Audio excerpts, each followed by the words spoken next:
Hello, and welcome to the Empowerography Podcast. This is a platform created for women's voices to be heard and a place to share their stories, journeys, and successes with the world for the purpose of helping other women who might be on similar journeys. We are empowering women one episode at a time. I'm your host, Brad Walsh, so kick back, grab one of your favorite beverages, and enjoy the stories.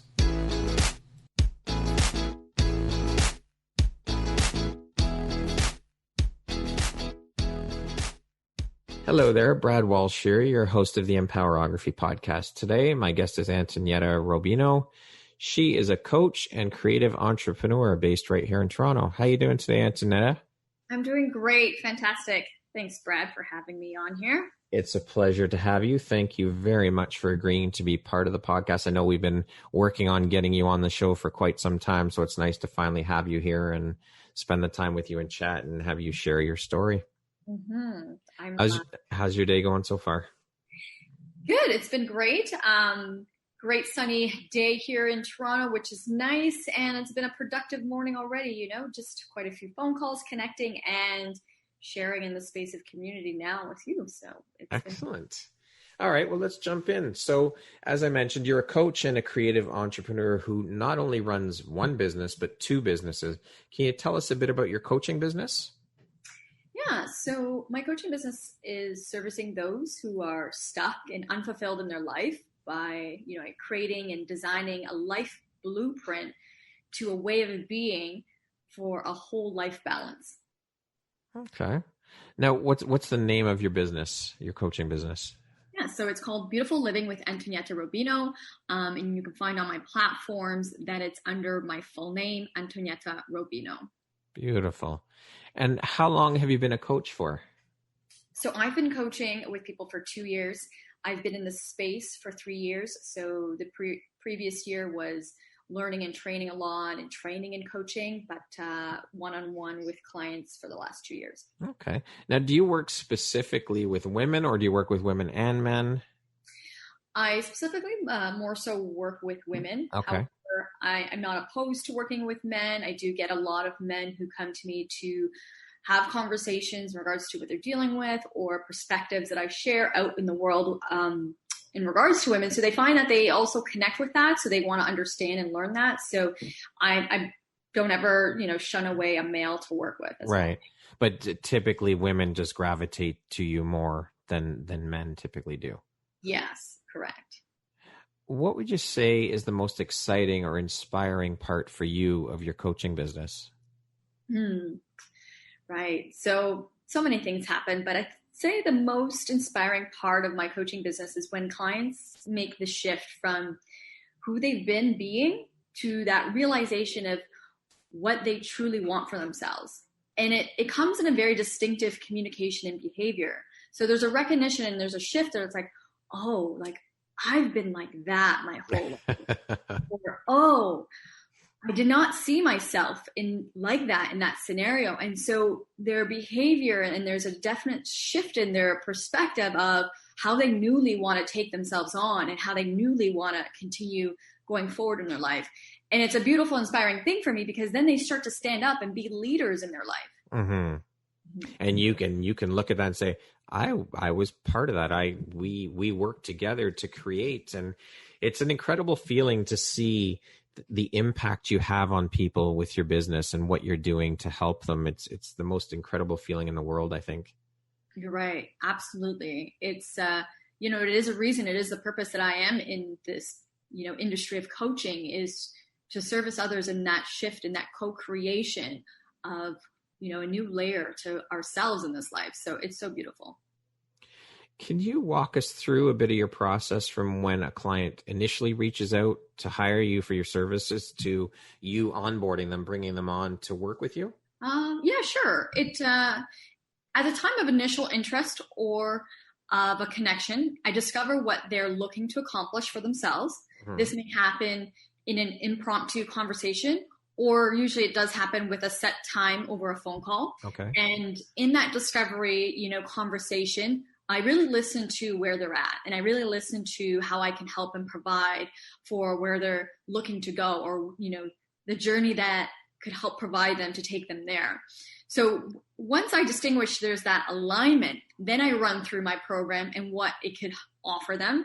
And from there, I will tailor out a specific program to that client. So it really is about, what I can help provide in service, and never go about it as like, I need to, cover the masses of the world, or everybody needs to have this, because that's not necessarily so. So I really just tune into that discovery of where they're at and what it is I can help be of service.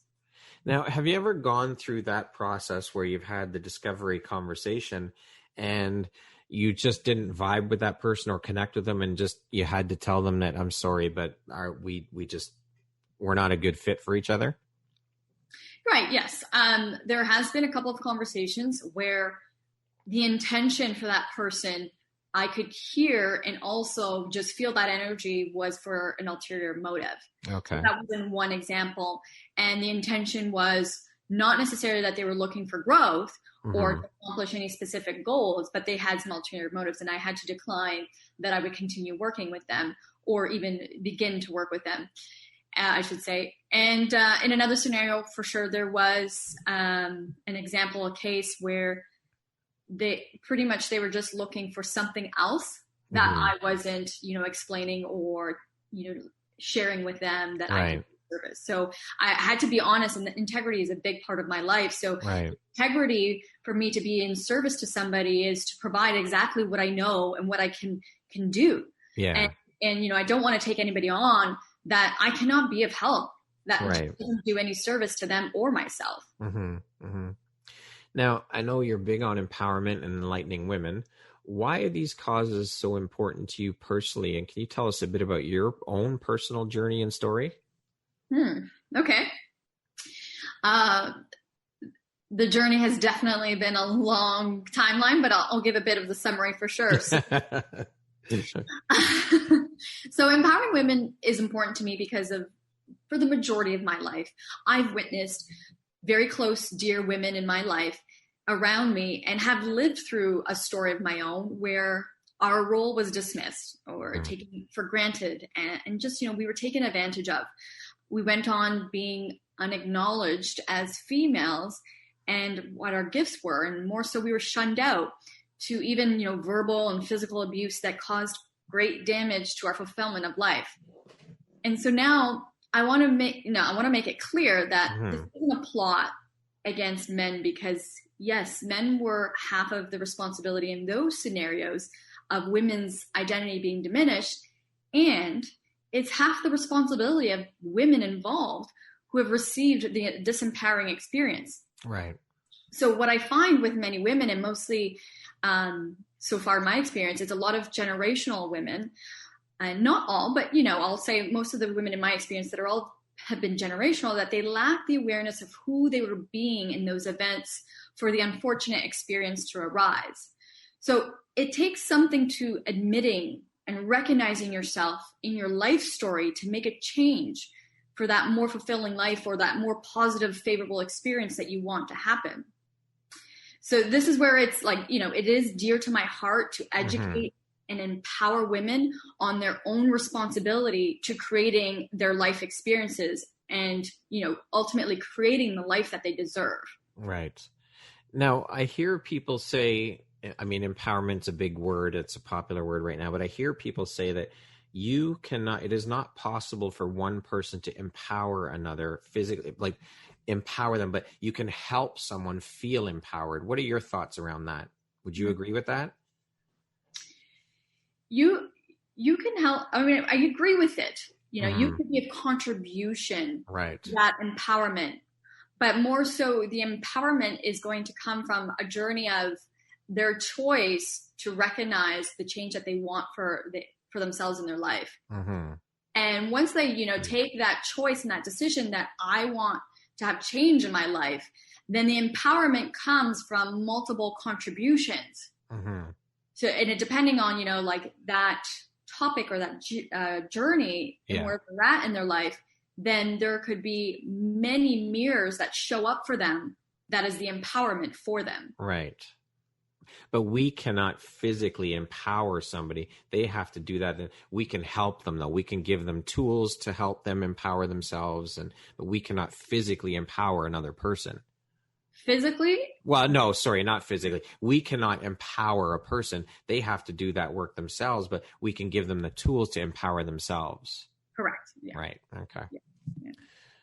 Now, you also run a girls' youth retreat for anti-bullying. Can you tell us a bit about the retreat and how it came to be and why you decided to get involved with or start this retreat? Mm-hmm. Yes. So my retreat is called She Stands and Bullying. I love it. I love that name. Thank you. And it's very great. It came to me for sure. And it is a program where it facilitates young girls ages 6 to 13, so okay. Youth, mm-hmm. to a whole life balance of, creative activity, yoga, meditation practices. We do nutrition. We do exercises on partner work and recognizing each other.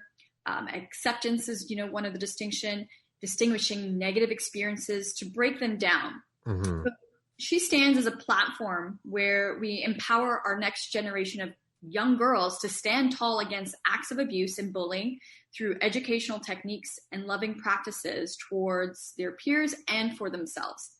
So the program is dedicated to, healthy foundations that will carry them through their life, built on the pillars of self-love, mm-hmm. wellness activities, and loving acts of kindness. Beautiful. I love it. How long does the retreat run for and how often do you run it? So it is an annual retreat. Okay. It's about a 5 to 6 hour day. So the full day pretty mm-hmm. much for mm-hmm. young girls. Yep. And we could not have that take place, unfortunately, in this year of 2020 because of COVID limitations. Mm-hmm. And so that will be, our annual retreat, which other programs will be expanding in the, near future dates. Hopefully next year, hopefully 2021. Right. and how, sorry, go ahead. Yeah, no, I just want to make sure I address, I think your second part to that is how it came about for me. Yes. Right. Yeah. So She Stands came for me through a course that I was taking where I had a breakthrough of my identity and relationship towards women. And that stemmed from early years in high school where my friends and I were bullied a lot and roughed around in school by a group of girls. I was seen as a popular girl. I was always seen as that pretty girl and who had, lots of friends and groups of friends. Mm-hmm. However, coming into high school, our first few years, it was very rough and challenging for myself and my group of girlfriends. We were constantly defending ourselves, and I was constantly defending my girlfriends a lot of times. I will say that I was pretty brave, and I was brave in the way of reaction. I was reacting more so to these scenarios. So I was seen most of the time as the one who would stand forward first and, defending my girlfriends and I. Mm-hmm. So my girlfriends and I, and even my boyfriend that I was dating at this time, it became very bad to the point of physical fights and garbage bins thrown in, my boyfriend's windshield car and vandalism to stabbing to the brink of me attempting a suicide. Oh my gosh. And it was harsh. And for the most part of it, I kept it all in. Mm-hmm. I did, I didn't want to share with my friends some of the bad moments that were happening even when they weren't around. Yeah. Or, the attempt, because I was scared and I didn't want that embarrassment. And so I just held it all in and I went on pretending. Wow. And I went on pretending, through all the years of school and, growing into adult life until 3 years ago, I discovered that I had a distorted image of women that impacted my relationship with women and how I saw that and how I operated. So that's where I knew I needed to create a new relationship and a listening of how young girls can treat each other and how we can support each other through those experiences. And so that doesn't impact a woman's life, for the rest of her years. And that's where She Stands came about. I think that's incredible. Your mission is amazing. And the inspiration is just, wow. I think it's incredible work that you're doing. Absolutely amazing. Now, how many girls do you have at a retreat at one time? So we've had about 12 and 12 as a group, and we've had 15. Okay. In the next future date, depending, I guess, again, along with limitations or sort of guidelines, I should say that we have in our life. I don't know what the group size will look like, but it'll always be a healthy size that we can have enough attention to each of the girls and, work with them individually or in partners so that they get the exercises. Okay. And how long has She Stands been in existence, been running? So prior to this year, 2 years. Amazing. Yeah. So it's still development, and it's had such a great impact on some of the girls already, like a positive impact. Yeah. 2 of the girls who had never known each other before met at the program, and they are now best friends to this day. Their mothers have both reached out to me and said, we love the relationship that the daughters have.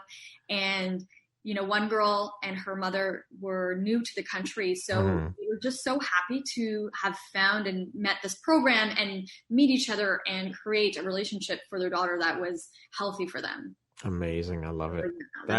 Those are great stories to hear. It just bolsters what you're doing. It gives you it's feedback that lets you know that what you're doing is making a difference and having an impact. And that's what it's about. Yeah. It is the work, I'm to do for sure. I love it. So you're also the creator of the Becoming a Powerhouse program. Can you talk to us about that program and what that's all about and the inspiration behind that one? So the program, the Powerhouse program, is about cultivating the true characteristics of a powerhouse, to live a life empowered by your own true unique ability. It is where I help women. I'm in service of women to end self-sabotage so she can live a life full and powerfully. It's more so where women gains clarity, certainty, and confidence of who she is and the power she has to actually live out the life she truly desires. It's where she, actually shows up as a profound woman and is seen like she has never been seen before. So there's a very obvious and profound way that she has shifted herself in her power to show up in life. And the inspiration came from my own life, coming through an awakening and growth in the last 8 years, to remove all the dirt, all that was blocking my ability to see the magical power that I had within me. Then it was the most rewarding shift that I've had in my journey. It was so freeing to me, and I just knew I needed to share this and do this in work. It's been such an amazing program and so recognized as well. A lot of women have, just been asking like, oh my goodness, this is, something that I've always thought or considered. So the feedback has been really great too. Now, how long has this program been in existence? So actually this program is fairly new. It was created this year. Oh, okay. So, this particular year is when I started to write it out and when it came to me, just to share, the program name came to me. I frequently was getting told that I was a powerhouse, I love it. The name is so amazing. It's so impactful. I love the name. Thank you. Right. I mean, and that's exactly what it is. And, at the beginning of this year, especially when lockdown happened, I had, planned to write out a new program for my coaching business. And I do this, through often, this season, what is it that is needed? What is out there that is needed? And so when I started to really sit, with divine source to call in, like what could be of my biggest, highest service at this time. And then that's where, the name Powerhouse came to me, because I would hear this being said to me so often, or, people would always, compliment me. And they're like, oh, you're so powerful. Like I would hear this a lot. Yeah. But I will admit, at first, I did not identify with it for many years. I did not identify with this compliment and this encouragement that people were, giving me until, like I said, so this past year when I started to sit with writing out a new program, the name Powerhouse just, was a very clear message that I needed to use this as the new umbrella to my program. So I started to look at some of the components that I was including in my writing and, the exercises that I was doing, and all of it really defined the characteristics of a powerhouse, which is a person of great energy, strength, and willpower. And so when I had this conversation with myself, was like, am I equipped to provide this in service, right? Because we can only give what we have. That's right. And so, and I really sat with myself to be sure that I was, certain that this was something I could provide. Did I have those characteristics? Great energy, strength, and willpower. And it was a definite yes. And I was like, okay, let's go forward with this and let's put this out there. So that's how the program came about. I love it. The name is just incredible. It's perfect. And I imagine, again, COVID has had an effect on you actually launching the program. So I guess, will you be launching it later this year, early next year, or how will that work? Yes, absolutely. So the program is an 8-week program. It will be launched early January. Okay. However, for this year of COVID, I'm inviting many women to come into the conversation space with me to identify, what is it that I can help provide, even if it was just a short conversation. I host monthly to even bi-weekly online free sessions where women can be in this space and start talking about some of these conversations in regards to their own unique power and what really lives within us that we can step into. It's a lot about recognizing their true unique abilities that have been, maybe diminished by so many different pressures or diminished by so many different influences that we have going on in our world right now. So in the current time, in the short interim, I'm providing conversations, free online discussions, and anybody who definitely wants to, work together, I, invite them to be in that discovery space with me. And then the full program is launched for early 2021.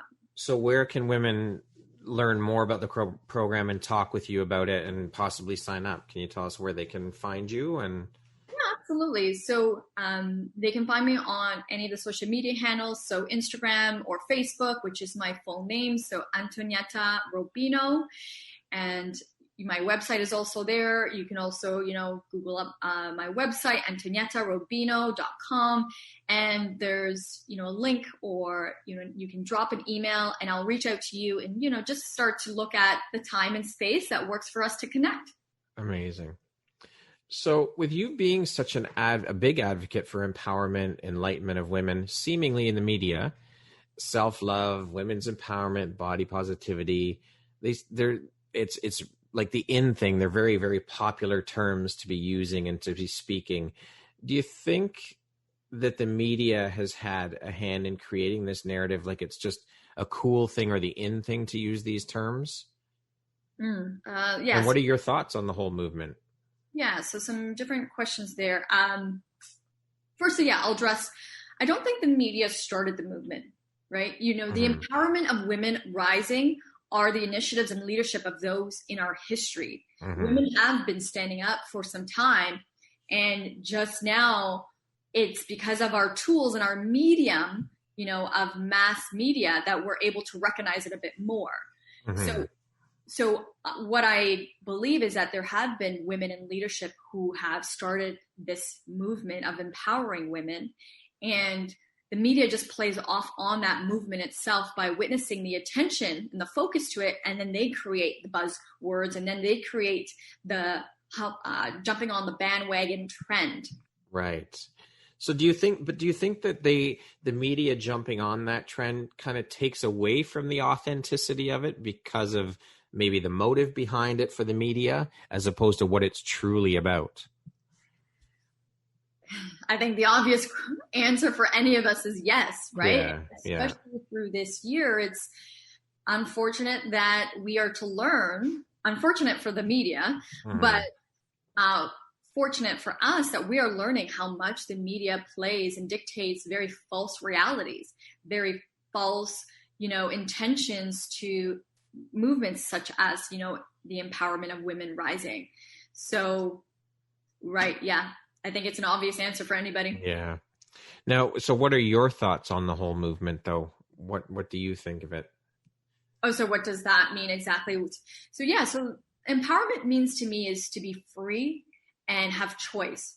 You are given a space to be free as you are and to choose who you authentically are.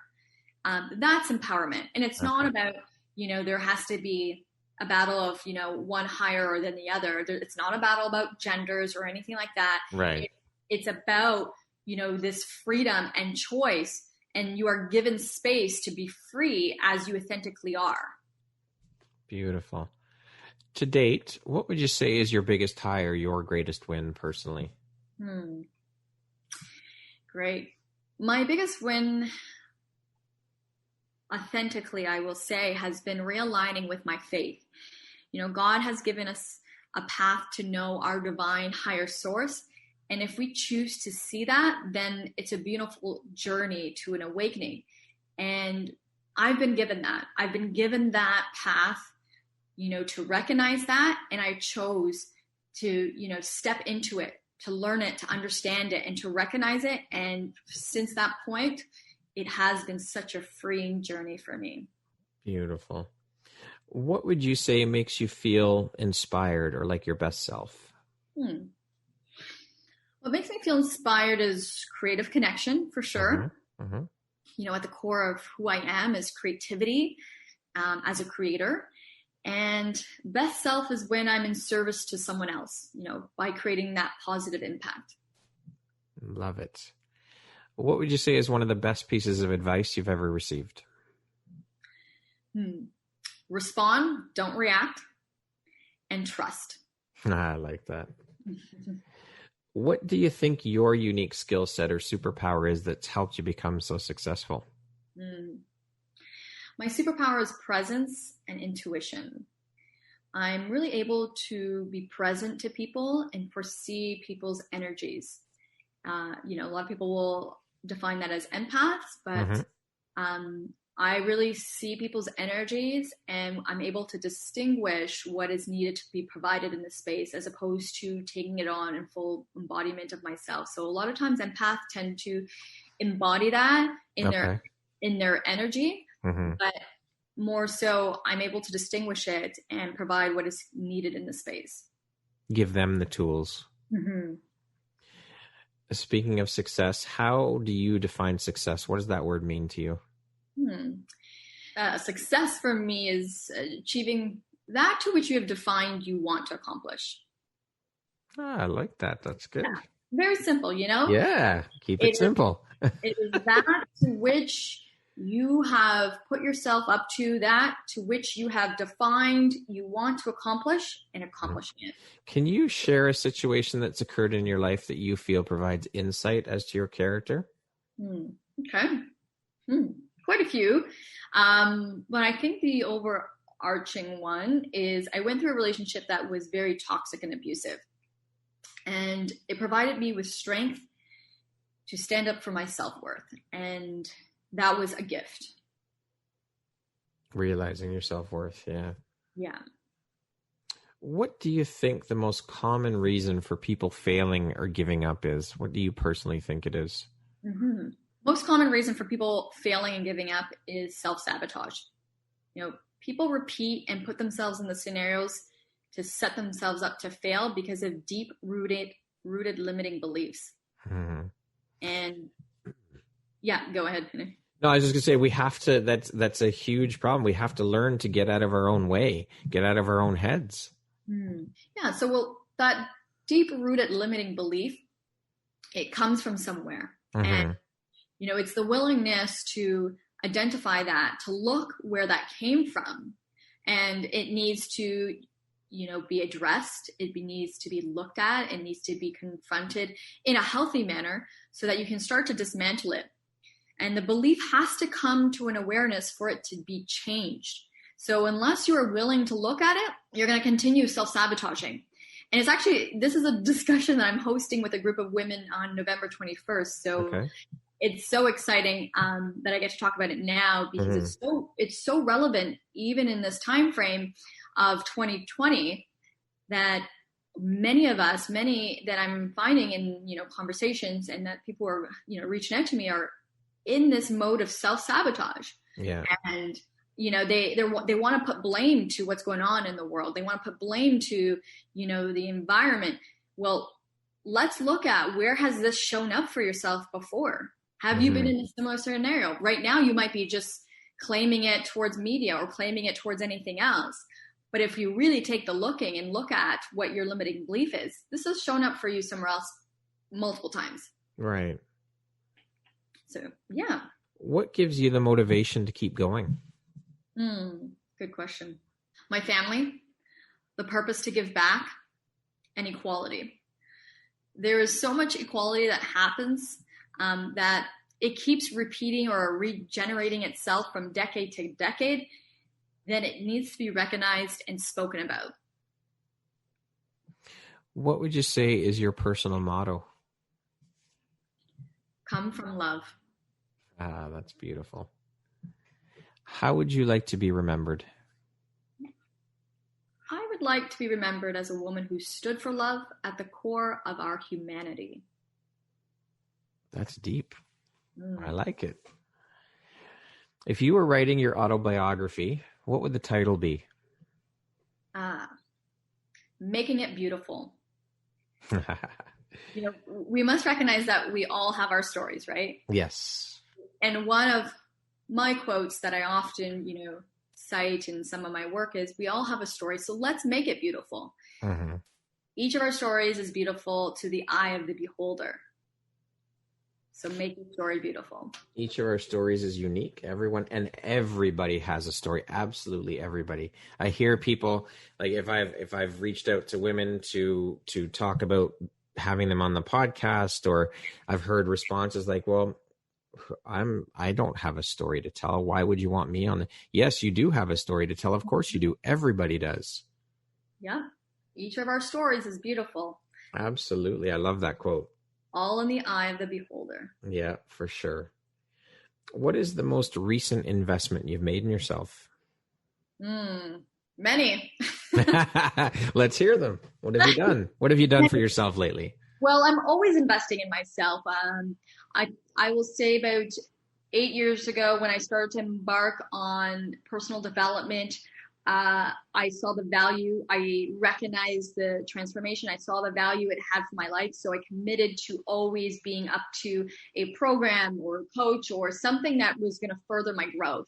So, I won't share exactly, the dollar amount, but for sure there's been 4 different programs that I've taken on for myself this year, personally invest and train myself. Good for you. I've just signed up for another personal business coach 2 weeks ago. So I'm always investing in myself, and with, programs or, who's going to be behind my back. And that means like who has, my best interest to help my development.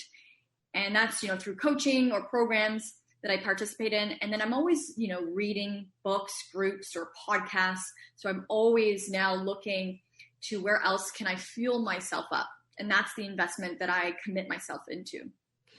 So often we forget about ourselves and we just focus on everybody else and making everyone else happy and doing for everyone else and not taking the time for ourselves. But I mean, we need to realize that absolutely everything starts with self-love. The foundation for everything is self-love. And we have to take care of ourselves. Otherwise, what good are we to our businesses or to the people we surround ourselves with if we're not looking after ourselves and starting with investing in ourselves? Absolutely.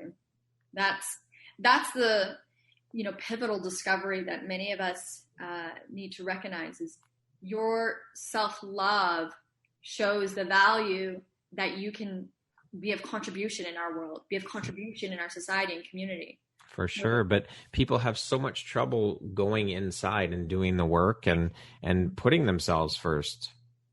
Right. Absolutely. And that's fear. And that's the fear that blocks them right off the bat. Yeah. And that can be worked through. No problem. Yeah, for sure. At times that's where, it takes somebody that can recognize that, takes somebody who can recognize that fear and inspire you in a new way to, all right, I want to make a new decision. Mm-hmm, mm-hmm. Do you think some people see it as selfish as well, putting themselves first and investing in themselves? Yeah, absolutely. There's definitely that thought, and that's a limiting belief, and a very scarcity belief. And that's where you want to start to transform and change that belief, because when you start to reframe it and look at it from the root value of it, you're actually providing so much more. You are. When you invest in yourself, again, it flows outward and helps everyone else around you when you look out for yourself first. That's not to say be selfish, and you're being selfish because you're investing in yourself. You're just doing that because you need to better yourself first before you can help anyone else. Mm-hmm. Absolutely. If you could teach the world one thing, what would it be? I'm always teaching. But one thing in particular, you could teach the world. We really are always teaching, right? Mm-hmm, mm-hmm. And, it's not to look at one thing, what the perspective here, and what I really want to just hone in is like, mm-hmm. We all are walking around teachers. We all, every day, no matter if the day looks similar to the next day or another, there's always something that you can teach another person, or they can be taught by you. And it might be the smallest things. And that could actually take you such a shift in your life, or a long way. So we're always teaching. We're all teachers for each other. No, not one of us is, a leader over another. We're all right. leaders. And, whether we are observant enough to receive that teaching, then if anything, then listen with the intention, and you will find something that you can discover that's new, and that teaches you. Mm-hmm. Mm-hmm. I guess if to come back and to say what I would teach, I would teach for people to listen with intention. There we go. That's what I'm talking about. That's it right there. Right. Perfect. If you came with a warning label, what would your warning label say? Bold love, be aware. Awesome. What is one of your favorite entrepreneurial books? Many, to be honest. But okay, give me your top 3. I'll say, my first one that I loved, which was The Will to Win by Robert Herjavec. Okay. And there's been so many great ones. Have you got a couple more for me? Yeah, so Think and Grow Rich, which are, obviously one of the tops in many people's entrepreneurial. There's also been one on more of the, spiritual, profound love side, which is Return to Love by Marianne Williamson. That one was a great one, which was very changing perspective for me. Mm-hmm. Profound impact. Yeah. If you had a theme song that played every time you walked into a room, what song would that be? I'm Coming Out by Diana. Awesome. That's right? I love it. It's such a powerful song. It's amazing. Absolutely. We need to listen to it a little bit more often in our day to day, because it's so empowering. It is. I don't think many people listen to the full lyrics in this newer generation, but when you listen to that song, which, Diana Ross was a great, singer and writer at that time, but it means so much. It really does. Yeah, there's a powerhouse of a voice and woman, and just amazing. That's a great tune. Yeah. Money or fame? Money. Early bird or night owl? Both. Both, okay. Depending on the season. So openly, I'll admit, the colder seasons, especially here in Canada, like this current season, it's tough to get up in the morning. Yeah. Hibernation sets in. Right. The hibernation, the body starts to change and create its own hibernation mode. But in the warmer, seasons, I love the early morning. I love the bright sunrise, being up before sunrise. So I have to say both. Yeah. Okay. If you could sit down and have a 1-hour conversation with anyone in the world, alive or dead, who would it be and why? My Nono Robino. No, sorry, I should explain his. I know what it is, but explain for the audience. Right. Nono means grandfather in Italian. So I never got to really meet my grandfather, besides being 2 months old before he passed. So I was just, baby, just newborn. Mm-hmm. But I was always told how amazing he was, and his character, and just who he was. And so that's, if I could meet anybody, it would be him to sit down with. Beautiful. Would you rather be able to dance like Michael Jackson or sing like Freddie Mercury? Ah, good one. I'd say sing. Yeah. Yeah. It's a desire of mine to be a great vocal singer. And Okay. it's, your hidden secret want or passion or... Yeah. And it is something of most recent that I'm exercising. So very cool. Good for you. Yeah. So I'm taking singing lessons, and awesome. It's just for the enjoyment and the fun. Yeah. It's just creative expression. I love it. That's amazing. Good for you. People are reluctant to, again, this goes back to investment in yourself, doing something for you. I think that's amazing. More people should do that kind of thing. If there's something you want to do it. We only get one chance at this life. So why not do all the things you want to do in life? We're here for a short time. Do it all if you can. Right. A short time, not a long time. So do it while you can. Absolutely. Another great song. You know it. What's that? I said, you know it. Yeah, for sure. If you could set up a billboard anywhere, where would you put it and what would it say? I would put it in the sky and it would say, you came from love, be love. Love that. That's beautiful. And what better place than the sky? Everyone sees it around the world. Absolutely. If you could go back and give your younger self one piece of advice, what would that piece of advice be? Trust. Trust is your virtue by way of life. Mm-hmm. And love is always available for you. Excellent. Lastly, if you were to deliver your last 30-second speech to the world, what would that last 30 seconds sound like? Okay. Well, it doesn't have to be exactly 30 seconds. It can be longer. It can be shorter. Yeah. Well, I would have to say it'd be one of the most famous citations by Marianne Williamson, to which I've added to the end of it. And it would be definitely, some lasting words to leave with the world. Is one of our deepest fears is not that we are inadequate. Our deepest fear is that we are powerful beyond measure. It is our light, not our darkness, that most frightens us. And in that light, we see the light of each other. That's beautiful. I love that.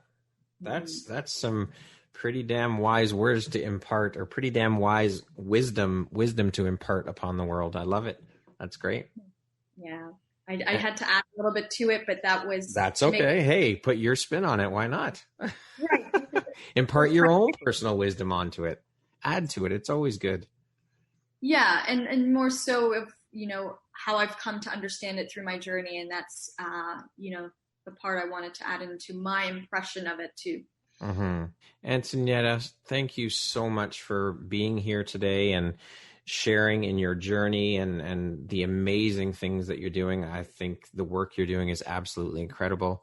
I applaud you for it. I think it's absolutely amazing. It's inspiring, and you'll only continue to grow and do better and bigger things. I love what you're doing so far, and just keep at it. And thank you so much for taking the time to be here and be part of the community and share your story and your journey and your insights with us here today. I appreciate you, and I appreciate everything that you're doing. Oh, it's been a pleasure. It's been fun. Brad, thank you so much. It is my absolute honor to share and be in this space with you today. It's my honor as well to have you here as a guest. So thank you. I appreciate you. Once again, my name is Brad Walsh, host of your Empowerography Podcast. My guest today has been Antonietta Robino. She is a coach and creative entrepreneur based right here in Toronto. Thanks so much, Antonietta. I hope you have an amazing rest of the day. Thank you.